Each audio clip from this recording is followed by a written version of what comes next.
എന്നിട്ട് മക്ക ബാപ്പരൊട്ടിക മഹബത്തില്ലാണ്ടായി പോയേ.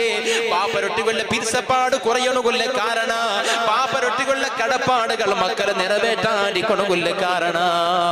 ആ കിടാവ് ഗർഭവതിയായ ഉമ്മയുടെ ഭയത്തില് ചെറിയ കിടാവായി കിടക്കുന്ന സമയത്തില് ആ കിടാവ് ബാപ്പയുടെ സാന്നിധ്യം എന്തിനേണ്ട ഗൊത്താവണുകൊല്ലേ അവകാശത്തെ നീನು കൊടുത്തില്ല. ഒരേ തിങ്കള് 1.5 തിങ്കള് നീ ഗൾഫുക്ക് പോയെ.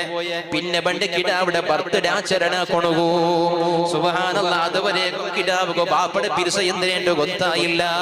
ആമിന ബീവി റളിയല്ലാഹു അൻഹാക്ക് അബ്ദുല്ലാഹ് റളിയല്ലാഹു അൻഹു വഫാത്തായി പോയ സമയത്തില് ഭർത്താവുടെ സാന്നിധ്യം എപ്പോഴാണോ അനിവാര്യമായിട്ട് വേണായത്, ആമിന ബീവി കർപ്പുഞ്ചായ പെണ്ണുകതില്ലാണ്ടായി പോയിട്ട് യതീമായ കിടാവിടെ പാല് കൊടുക്കണക്ക് വേണ്ടി സയ്യിദ് ഗോത്രത്തെ ഒരു പെണ്ണുങ്ങളെ കയ്യിൽ കൊടുക്കുമ്പോ അത് ഏറ്റെടുത്ത്